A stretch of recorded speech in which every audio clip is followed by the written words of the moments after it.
nice and dirty. There's a vibration mount there. You can all see that. It's pretty hard. It's just a wee black rubber ring. Yeah. Okay, which dampens the vibrations. There's another one here, and there'll be another one hopefully in here, or a rubber grommet.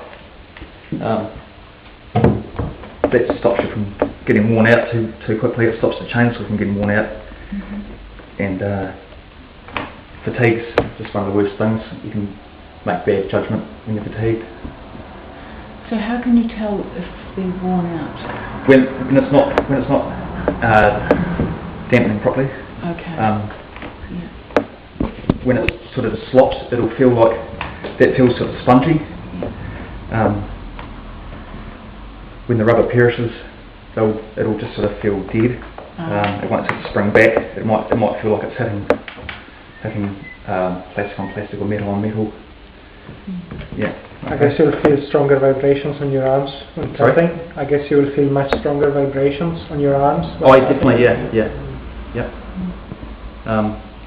One thing that stuffs the vibration mounts quicker is incorrect sharpening as well.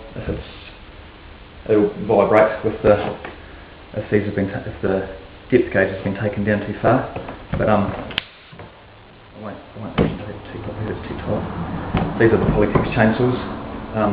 They're in pretty good condition, a bit dirty.